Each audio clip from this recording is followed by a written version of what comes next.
l'actualité, l'ancien Premier ministre, le député national Adolphe Mouzito est suspendu de toute activité au parti Lumumbiste unifié. Le Palou reproche à l'élu de Kikwit plusieurs manquements graves, à l'instar de la violation des textes fondamentaux du Palou. Les détails dans ce journal.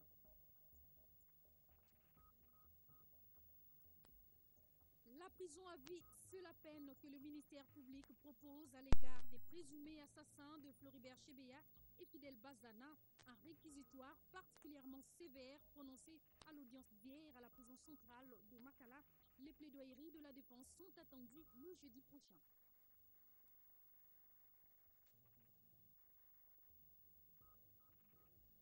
Et enfin, en santé, les malades souffrant de la goitre et autres cas spécialisés au Katanga ont retrouvé espoir.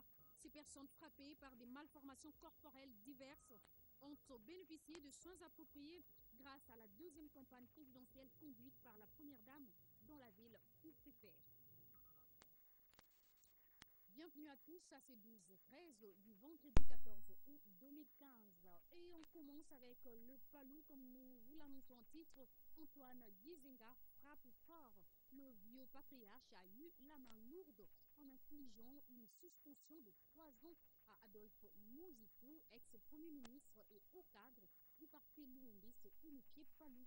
Il ne peut ni engager ni parler au nom de cette formation politique pendant toute la durée de sa suspension. Il est reproché à Adolphe Mouzito plusieurs manquements graves, parmi lesquels la violation des textes fondamentaux du Palou, l'usurpation du pouvoir de la direction politique, l'insubordination de l'intérêt du parti au sien, le non-respect des directives et instructions du parti. Comme on le voit, l'auteur des dernières tribunes dans la presse écrite a le choix entre se soumettre à cette décision ou créer sa propre formation politique, surtout qu'il est pressenti candidat à la présidentielle de 2016. Et en justice, ce peut être un dernier virage dans le procès en appel des présumés assassins de Floribert Chebeya. Hier, le très attendu réquisitoire du ministère public est tombé pas très clément à l'égard des accusés. L'organe de la loi propose la prison à vie contre Daniel Moukalay et consort. Le sort de l'ex-numéro 2 des services spéciaux de la police dépend désormais de la prestation de sa défense attendue à la barre le jeudi prochain. Jean-Pierre Kayende pour les commentaires. Son avenir dépend non seulement des juges, mais surtout de la manière dont ses avocats vont prester. Si la peine de prison à vie est confirmée par la haute cour militaire, Daniel Moukalay, condamné à la peine capitale au premier degré en 2011, pourrait passer le reste de sa vie dans les geôles du CPRK. Dans sa réquisition, le ministère public a été singulièrement sévère à l'endroit de l'ancien numéro 2 des services spéciaux, ainsi que ses co-accusés. L'organe de la loi décrit le colonel Moukalay comme étant le cerveau moteur de la bande qui a brutalement arraché Floribert Chebeya et Fidel Bazana de l'affection de leurs proches.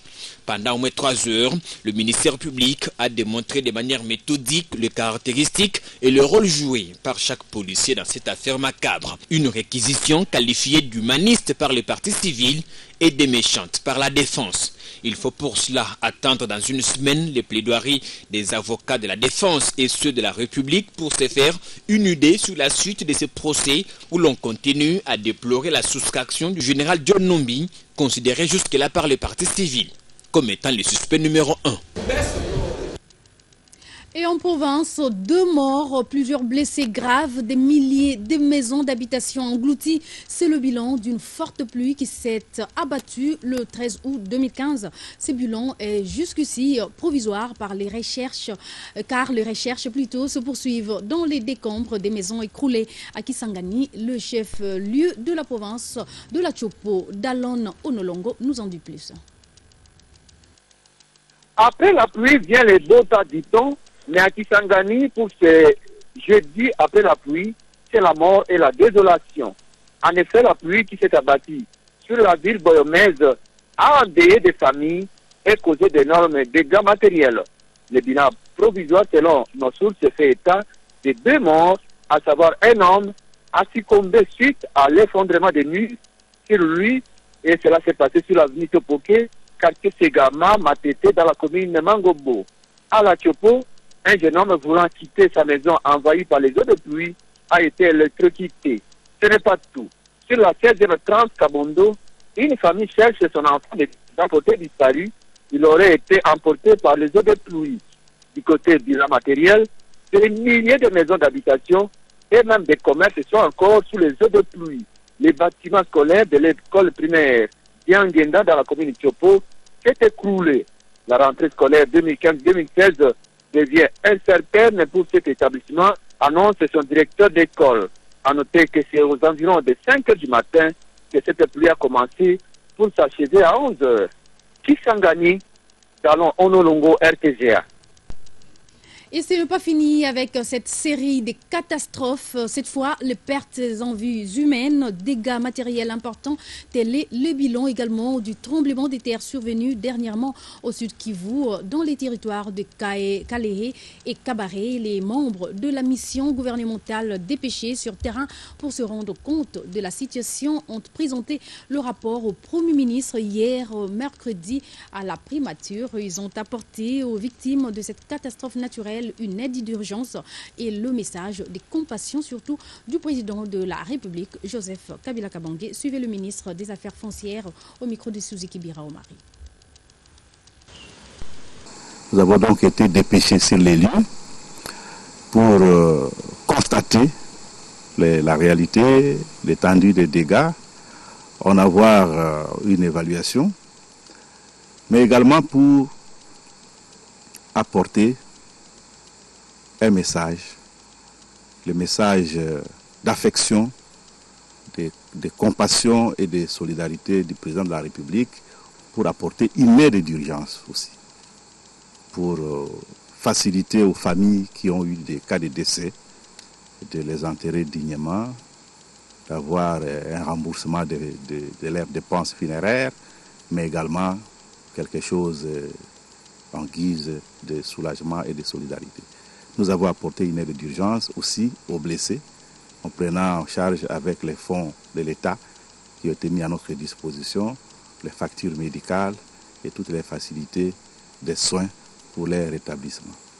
Il y a eu beaucoup de destructions matérielles au niveau des bâtiments publics, des formations médicales, quelques centres de santé dans des agglomérations de moyenne dimension, mais aussi au niveau d'un hôpital important au sud Kivu, l'hôpital Fomilac, qui a connu également beaucoup de destructions. Il y a eu des écoles, notamment à Mwanda, l'église catholique et les couvents des abbés, des frères serviteurs, l'église aussi des pentecôtistes à Calais. On va se rendre une fois de plus en province. 4 cimenteries du Congo central ont été visitées le jeudi 13 août 2015 par le Premier ministre Matata Ponyo Mapon sur instruction du président de la République, Joseph Kabila. Une manière pour le gouvernement de s'imprégner du fonctionnement de ces cimenteries et des difficultés qu'elles rencontrent, surtout au quotidien. Une fois de plus, Suzuki Biraomari pour les détails. Le Congo central a reçu ce jeudi 13 août le chef du gouvernement qui a effectué, sur instruction du président de la République, Joseph Kabila Kabange, une visite d'inspection aux industries de cimenterie dans les territoires de Mbanza-Ngungu et Songololo. À son arrivée, le chef de l'exécutif central a été accueilli à l'aérodrome de Lukala par le gouverneur du Congo central, Jacques Mbadou. Matata Ponyo Mapon s'est tour à tour entretenu avec les responsables de 4 cimenteries. Les autorités de la cimenterie de Lukala ont été les premiers à échanger avec le Premier ministre, puis celle de la cimenterie Nyumba ya Akiba dénommée Cimenterie Congo. Les responsables de la cimenterie nationale Sinat et ceux de Barnat PPC. Tous ont présenté au chef du gouvernement les avancées enregistrées dans le fonctionnement de leurs entreprises et les difficultés auxquelles ils sont confrontés au quotidien. Après ces échanges, Matata Ponyo Mapon et sa suite se sont rendus à la cimenterie Congo, la nouvelle cimenterie du territoire de Songololo en pleine construction. Sous l'expertise des ingénieurs pakistanais, les travaux de construction de l'usine et de la cité administrative évoluent à pas de géant. Matata Ponyo Mapon a également visité la cimenterie de la société Barnett PPC qui projette de produire 20 millions de sacs, soit 1 million de tonnes l'an. À l'issue de cette tournée, le Premier ministre Matata Ponyo Mapon a livré ses impressions. La vision du président de la République est fondée sur la révolution, la modernité.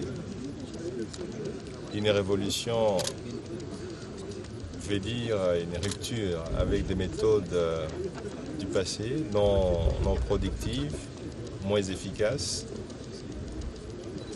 Et la révolution, la modernité projette la RDC vers l'émergence, vers le développement. Et l'industrie du ciment fait partie des facteurs indispensables à l'émergence, au développement. Raison pour laquelle le chef de l'État, qui est passé par ici il y a quelques mois, m'a demandé de pouvoir repasser pour examiner ensemble avec les entrepreneurs qu'est-ce que l'État peut faire pour les accompagner, pour accélérer le processus d'implantation des usines naissantes, mais aussi pour appuyer celles déjà existantes. Le chef de l'exécutif central devra présenter le rapport de cette mission au président de la République, Joseph Kabila Kabange. Nous avons également parlé de la santé dans le sommaire de ce journal. Ouf de soulagement pour les Katangais, les Goitreux et autres cas spécialisés enregistrés lors de la deuxième campagne présidentielle du Katanga bénéficient déjà des soins appropriés et les bénéficiaires parmi lesquels les parents du jeune Delphin Mwamba soumis à la chimiothérapie ont remercié le couple présidentiel pour cette initiative qui redonne la vie et l'espoir aux populations. Images et commentaires. Sous le soleil du 30 avril 2015 à Lubumbashi, dans le jardin de l'hôpital des références Jason Sendwe, s'est clôturée sous la haute direction de la Première Dame de la République la deuxième campagne médicale présidentielle des soins gratuits offerts à la population. Alors que les uns et les autres rivalisaient d'ardeur par des cantiques et des mots de remerciement à l'endroit du couple présidentiel qui venait de redonner le sourire à leur famille à travers cette deuxième caravane des soins médicaux gratuits, un autre groupe cependant, essentiellement composé des Goitreux, enregistrés et non soignés, poussait des cris de détresse vers la Première Dame sollicitant une rallonge. Marie-Olive Lembe Kabila, dame des cœurs, s'est laissée pénétrer par ce cri et a élargi sa magnanimité à ce groupe des malades. 300 de Goitreux au total inscrits sur la liste d'attente à l'échéance de la deuxième campagne médicale présidentielle. Sous l'impulsion du chef de l'État Joseph Kabila Kabange, la Première Dame de la République vient de tenir une promesse. En effet, du lundi 3 au lundi 10 août 2015, le coordonnateur de la deuxième campagne médicale présidentielle, le Dr Joseph Kangoudia, à la tête d'une délégation des médecins spécialistes venus de Kinshasa, viennent de procéder à la première phase de récupération des Goitreux. Pendant près d'une dizaine de jours, les chirurgiens spécialistes venus de Kinshasa et ceux de Lubumbashi ont effectué au bloc opératoire de l'hôpital Sendwe des interventions à une allure sans précédent. Sur les lits d'hospitalisation, les langues se déchaînent. Ce que la maman première dame fait, c'est ça la macroéconomie. Toucher le plus petit du social. Dans cette première phase de récupération des Goitreux, environ 130 malades ont été soignés sur les 317 enregistrés. Une deuxième phase est en vue et sera bientôt programmée.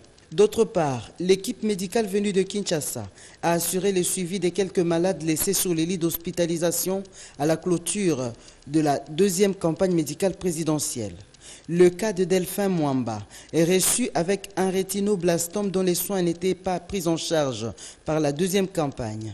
Sur demande expresse de la Première Dame, ce garçon de 2 ans a été soumis à une chimiothérapie dont les résultats sont amplement satisfaisants. Ça va. Très bien, Yaya. Voilà, les vies sont sauvées et l'on devra s'adapter à présent à cette nouvelle réalité qui n'est pas d'une autre culture. L'employeur congolais est appelé à disponibiliser d'un espace pour permettre à la femme allaitante de donner du lait à son bébé pendant le travail. L'appel a été lancé par le ministre de la Santé lors du coup d'envoi de la Semaine mondiale de l'allaitement. C'était le jeudi à l'hôtel Sultani. Clarisse Koko Kapala et Elvis Ndaya ont fait ces reportages. C'est parti pour la semaine d'allaitement maternel en RDC. Avec comme thème allaitement et le travail, cette semaine permet de promouvoir des actions afin de soutenir activement les femmes employées à continuer d'allaiter leurs enfants. Un plaidoyer que mène déjà le ministre de la Santé publique. Et je prie tous les employeurs de la République démocratique du Congo à respecter le droit des bébés à se nourrir sainement au lait de leur propre maman, toutes les fois qu'ils le désireront, et aussi à respecter le devoir sacré des mamans qui devront offrir leur sein aux bébés qui en demandent tout naturellement. L'allaitement sur le lieu du travail doit constituer désormais une grande préoccupation de toute la communauté nationale pour aider les mères à poursuivre l'allaitement de tout petits sans interruption prolongée chaque jour au prétexte injustifiable qu'elles sont au travail. L'UNICEF a souligné que cette semaine permet de rappeler les bonnes pratiques pour réduire le taux de mortalité infantile. L'allaitement permet exclusif de réduire 13% de la mortalité infantile. Alors en RDC, si on regarde les chiffres, 15 enfants meurent à la naissance, ça voudrait dire qu'on peut récupérer 1 ou 2 enfants. C'est très très important et c'est un geste tout simple. Les femmes qui ont expérimenté l'allaitement exclusif encouragent les mères à faire de même. L'enfant le lait jusqu'à 6 mois. Mes enfants en tout cas sont rarement malades. Et puis l'avantage est que pendant que nos enfants passent toujours à chaque étape, quand il y a le lait qui va sortir ou bien marcher, il y a d'autres parents qui se plaignent toujours que leurs enfants font toujours la diarrhée. En tout cas, moi, je n'ai jamais remarqué ça. Mes enfants n'ont jamais fait la diarrhée pendant toutes ces étapes-là. Alors, je vais aujourd'hui conseiller aux mamans d'allaiter leurs enfants jusqu'à 6 mois. En RDC, 47,7% des enfants sont allaités, mais pas d'une manière exclusive. Beaucoup d'études ont démontré que plus le taux d'allaitement est élevé, plus le taux de mortalité est bas. Il est donc impérieux de promouvoir, de protéger et de soutenir l'allaitement maternel en République démocratique du Congo. On va cette fois parler de l'actualité consacrée aux enfants dits de la rue. L'église Temple de Louange, en partenariat avec l'unité de gestion du projet Enfants dits de la rue, a organisé une conférence débat autour du thème « La responsabilité des pasteurs dans les phénomènes enfants de la rue ». C'était le jeudi à l'église évangélique des Témoins du Christ à Montbellé, à Limité. Objectif, sensibiliser les hommes de Dieu face à la prolifération des enfants dits de la rue. Patrick Pezo et Sylvain Bété pour ce reportage. Il était question au cours de cette journée de réfléchir sur la responsabilité des hommes d'église dans les phénomènes enfants dits de la rue. À ce jour, la République démocratique du Congo compte près de 20 000 enfants dits de la rue et cette recrudescence est due entre autres aux accusations portées par certains hommes d'église sur les enfants appelés sorciers. Dans sa mission de prévention et d'assistance, la Banque mondiale, à travers son unité de gestion du projet Enfants de la rue EDER, a rappelé à ces hommes de Dieu leur rôle dans l'éducation des enfants.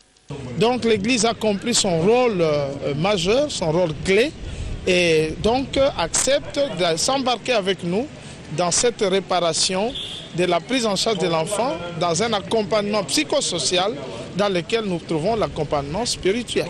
Après échange et débat, ces hommes d'église ont pris l'engagement d'éradiquer ce phénomène qui n'honore pas notre société. Mais que l'État renie que le phénomène sorcellerie existe, ça aussi c'est une grave erreur. On parle du phénomène permanent des églises. C'est souvent des enfants rejetés comme ça, des gens rejetés de leur famille, des gens qui n'ont pas de moyens, que les églises sont en train d'héberger. Notre travail consiste à la prédication. Notre mission pour éradiquer ça, c'est d'adresser, comme nous le faisons maintenant, que nos amis pasteurs, nos collègues pasteurs c'est conforme à la parole de Dieu. Mais maintenant, qu'est-ce que nous, Église, nous pouvons faire à notre tour? C'est d'abord d'encadrer les pasteurs, les prophètes, qui sont à la base de ces fléaux. Il faut signaler que l'article 190 de la loi numéro 09/001 du 10 janvier portant protection de l'enfant punit de 5 ans de servitude pénale et d'une amende délaissement d'un enfant en un lieu quelconque. Le projet EDR financé par la Banque mondiale compte poursuivre avec la sensibilisation en vue d'éradiquer ce phénomène et faciliter la réunification des familles congolaises. Voilà, l'Église est ainsi interpellée. Lisons à présent ces communiqués du CNC. Le Congrès national congolais informe les membres du bureau politique, les candidats à la députation provinciale dont la fédération du Moamba, le comité fédéral ainsi que les présidents sectionnaires de toutes les communes de cette fédération que le siège national du parti organise une marche de santé ce dimanche 16 août 2015 à Kinshasa, la capitale de la République démocratique du Congo. Objectif visé, assurer et pérenniser la visibilité du CNC, mais aussi renforcer la camaraderie entre militantes et militants de ces grands partis de gauche. La marche qui partira du siège national du CNC à 6 heures, juste 6 au boulevard Lumumba, à la 4e rue Limité résidentielle, aura comme itinéraire première rue Limité, route poids lourd jusqu'à la 14e rue, boulevard Lumumba, Banounou, en passant par l'école Les Bambunos, sous-région Lemba, pour chuter à la place Icoloc dans la commune de Lemba. Ce communiqué tient lieu de faire part fait à Kinshasa le 12 août 2015. Léopold Mouyembe, coordonnateur du siège national et secrétaire national chargé de l'administration et fédération. Et autre chose à présent, l'intersyndicale nationale de l'administration publique s'insurge contre la note circulaire du ministre de la fonction publique signée le 30 juillet 2015. Cette circulaire porte sur la vulgarisation et la mise en œuvre du cadre organique des structures standards à compétences horizontales communes à toutes les administrations centrales, institutions, mais également les services publics. Il l'a fait savoir au cours d'un point de presse tenu à son siège à Kalamo. Reportage signé Abdoul Soko. Face à la presse congolaise, l'intersyndicale nationale de l'administration publique, INAP, a donné sa position sur la dernière note circulaire du ministre de la fonction publique. Pour le président national de l'INAP, Fidel Kiangi, cette note est en contradiction avec certaines priorités actuelles définies par le protocole d'accord signé entre le gouvernement et l'INAP. Ni ne l'ayant pas associé en aval pour l'éventuelle vulgarisation et sensibilisation de cette note, l'INAP communique comme suit sa position eu égard à cette note avérée facteur de troubles et perturbations de la quiétude au sein de l'administration publique. L'INAP invite les agents et fonctionnaires de l'État au calme et au maintien de la paix sociale au sein des différentes administrations centrales, institutions et services publics de l'État, en attendant la clarification par le gouvernement dans les meilleurs délais de l'esprit et la lettre de cette note circulaire. L'INAP demande en conséquence au gouvernement de surseoir l'application de cette note circulaire en attendant la rencontre de clarification qu'elle sollicite de son Excellence, Monsieur le ministre de la fonction publique, autour de la note 6 visée pour une paix sociale durable. À la même occasion, l'INAP a demandé au secrétaire général à la fonction publique de surseoir l'exécution de sa lettre adressée aux secrétaires généraux des finances et budget en réaction à la lettre de l'intersyndicale de ces deux ministères. Finissons avec ces tout derniers éléments. 40 jours se sont écoulés depuis que la défunte épouse de l'honorable Adam Bombolé nous a quittés selon la tradition africaine et les foi chrétiennes et musulmanes. C'est ce jour que l'être cher disparu accomplit son périple vers le paradis et que ses proches devraient arrêter de pleurer. Adam Bombolé a à cette occasion sollicité une messe de suffrage en faveur de la défunte Jeannette Bombolé. Il a été assisté par de nombreuses personnalités. Suivez ces reportages. Léon Kengo Adondo, l'honorable président du Sénat, précédant une forte délégation des honorables députés et sénateurs, des personnalités politiques de tous bords, ainsi que des amis et connaissances, ont en début de soirée d'hier, mercredi, convergé vers la cathédrale Notre-Dame du Congo à Lingwala pour l'honorable Adam Bombolé Intolé et ses enfants, Ève, Chloé et Adam Junior. 40 jours après la disparition de la défunte Jeannette Bombolé, le veuf éploré, candidat à la présidentielle de 2011, Adam Bombolé, a sollicité une messe de suffrage en signe d'action de grâce en faveur de la défunte. Aucun mot, aucun conseil ne pouvait combler le vide créé dans les cœurs d'Adam et de ses enfants. L'abbé Coco, qui a célébré cette messe aux côtés du recteur de la cathédrale, l'a reconnu. La demande de cette messe ne va pas enlever la souffrance physique, le cœur, la paix, je le sais, elle est encore vivante. Dans son exhortation, il n'a formulé qu'un seul vœu pour la famille. Tu ne sauras jamais voilà pourquoi notre éternité nous demande des choses. Accepte-moi. Des amis et connaissances gardent encore des souvenirs frais de Jeannette Bombolé. Maman Jeannette est une grande dame. Elle a montré sa grandeur en étant avec nous. C'était une maman, une épouse, attentionnée, très vertueuse. On aura gardé avec son sourire qui vous donne du baume au cœur et on aura perdu là une personne, une grande consolatrice. Un bain de consolation a clôturé ce moment de grande émotion qui, selon la pratique chrétienne et africaine, est censé mettre fin au deuil. Mais il sera sans doute difficile à l'honorable Adam Bombolé et à ses enfants d'arrêter de pleurer cette femme exceptionnelle et unique à son genre. Et sachez qu'une messe d'action des grâces est prévue ce samedi 15 août 2015 en France à la paroisse Sainte-Jeanne d'Arc à Marny-les-Compiègnes. Voilà, mesdames, messieurs, ce journal touche pratiquement vers la fin de sa première partie. Rappelons les principaux titres développés au cours de ce journal. L'ancien Premier ministre, le député national Adolphe Muzito, est suspendu de toute activité au parti Lumumbiste unifié. Le Palou reproche à l'élu des Kikwit plusieurs manquements graves à l'instar de la violation des textes fondamentaux du Palou. Vous avez suivi les détails dans ce journal.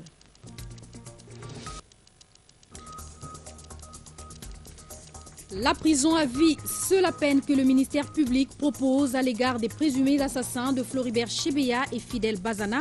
Un réquisitoire particulièrement sévère prononcé à l'audience d'hier à la prison centrale de Makala.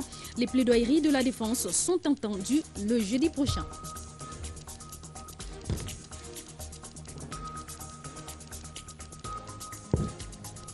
Et enfin, en santé, les malades souffrant de la goitre et autres cas spécialisés au Katanga ont retrouvé espoir. Ces personnes frappées par des malformations corporelles diverses ont bénéficié des soins appropriés grâce à la deuxième campagne présidentielle conduite par la première dame dans la ville Cuprifère. Voilà, mesdames, messieurs, ne nous quittez pas. Ce journal se poursuit dans sa seconde partie, mais c'est la fin de la première partie. Dans la deuxième, nous allons recevoir un invité. Il s'agit de M. Freddy Moulumba, le vice-président du groupe de presse Le Potentiel et Radio 7. Il va nous parler de la conférence qu'il organise demain, samedi 15 août 2015, autour du thème « Guerre d'usure et instabilité en RDC ». Ne nous quittez pas, suivons d'abord, marquons cette pause et on se retrouve juste après.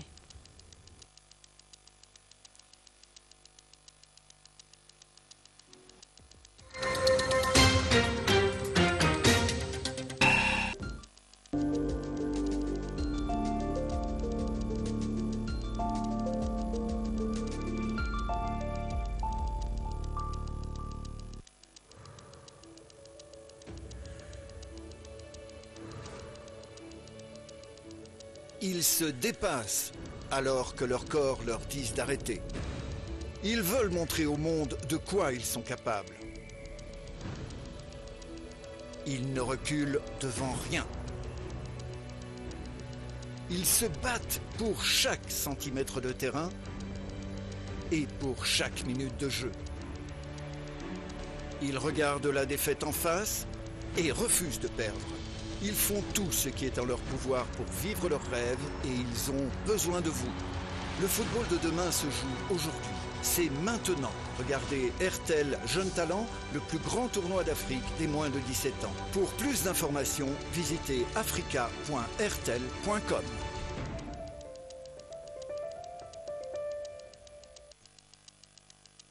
Les tournois. Allons voir les enfants. Les gars, vous devez gagner ce match aujourd'hui. Vous jouez bien, mais il vous manque quelque chose. Coach, mais qu'est-ce qu'il nous manque?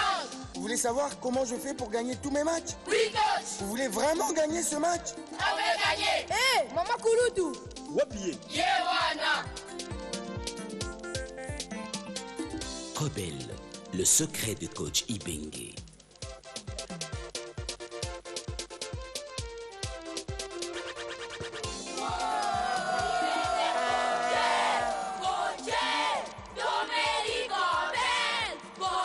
Matin, midi, soir, buvons tous le lait Cobel pour avoir une santé de champion. Tous les jours, Cobel notre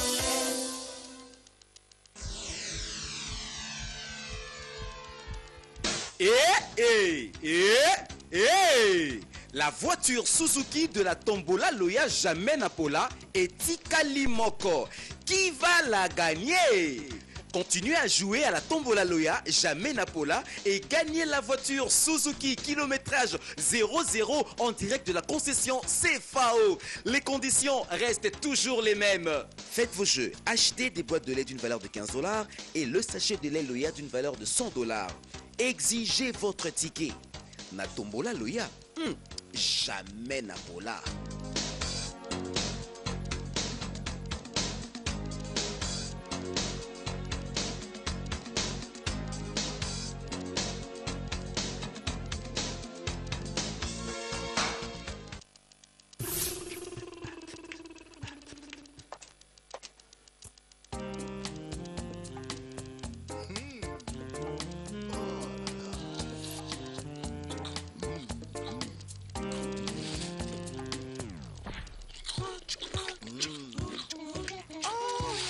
Maxinax qui peut arrêter de manger.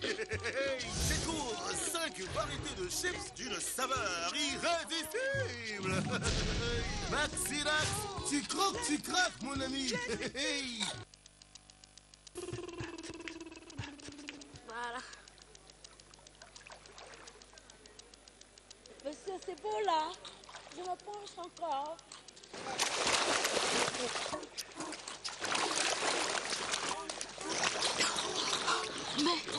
Monsieur. Maxinax qui peut arrêter de manger. Découvre 5 variétés de chips d'une saveur irrésistible. Maxinax, tu croques, tu craques mon ami. Et zui. La recharger 50 unités à papa. Je suis la maman compétélée. Ah, et zui ngande. Et zui ko la cotisane non a fait pour mener tu vois c'est qui. Et zui, mon gars, et zui.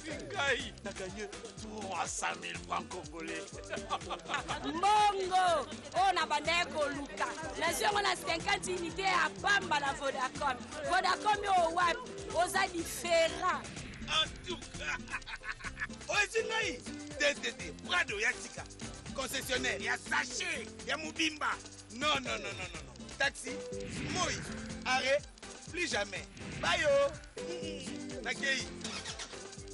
Et zui. Du 19 juillet au 20 septembre, recharge à partir de 50 unités et devient automatiquement éligible à la tombola.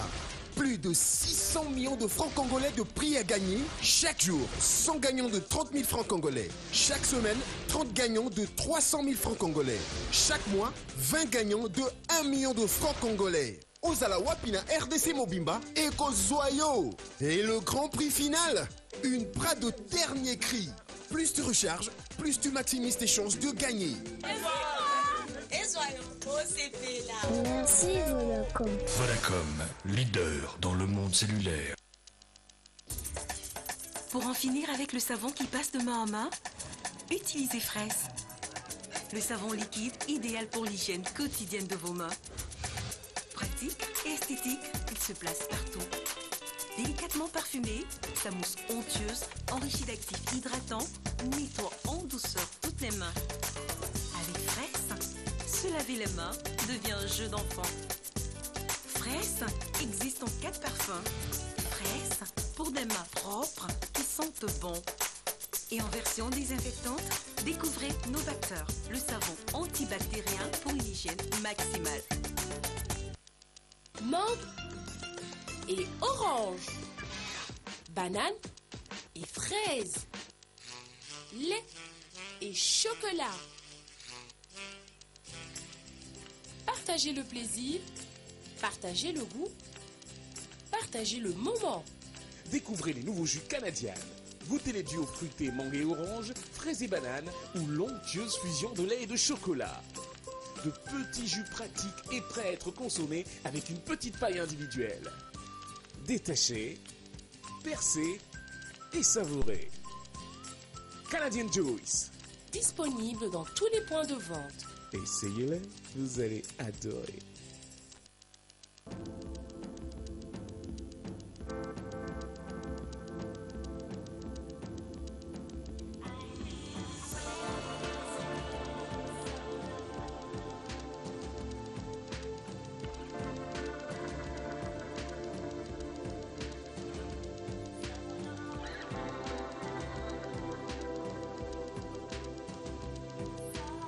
Pour l'éclat de mon teint, je suis 100% Carolite. Carolite, le soin 3 en 1 qui hydrate, unifie et illumine votre peau. Angel. Sarah, Nini, évitez. Nini. Oh. Ya solo? Oui. 5000 francs. C'est quoi? Quoi? Patron, vous n'êtes pas au courant. Qu'est-ce qui se passe? 5000 francs? Mais oui, c'est vrai. Pourquoi il a évité? Hein? Ah! 5000 francs! Congolais. Ah, le fond, maman, le fond! Eh oui, vous ne rêvez pas. Le frais d'accès initial à 5000 francs congolais. Et ce n'est pas tout.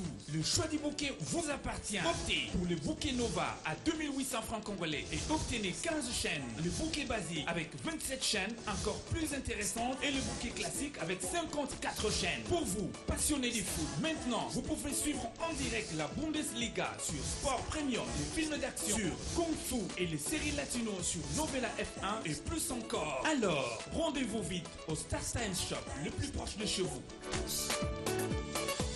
Star Times, profitez de la vie numérique.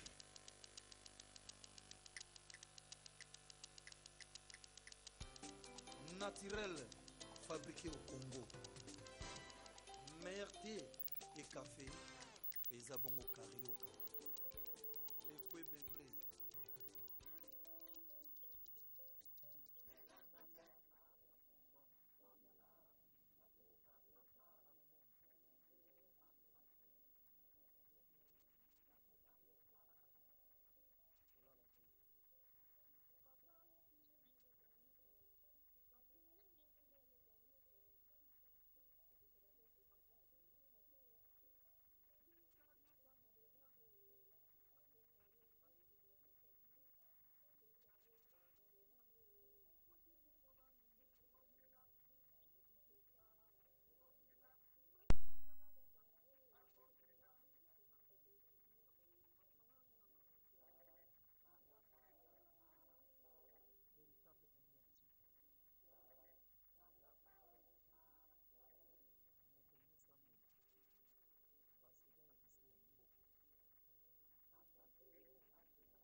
Pour rester en forme et en bonne santé, il est aussi conseillé de faire un max en vitamines.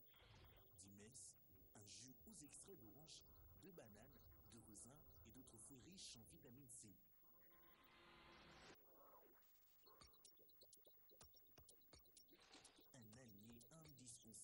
la santé et la prévention de certaines maladies. De la cultivation de fruits à la transformation et aux mises en emballage, le respect des normes internationales d'hygiène alimentaire a été des rigueurs pour votre entière satisfaction. Dimes procure une journée pleine d'énergie. Aux enfants, il garantit également une bonne croissance. Vous n'avez plus de raison de vous égarer. Retrouvez Jus du Metz aux alimentations près de chez vous, au Grand Marché à Kinshasa et d'autres villes à travers le pays.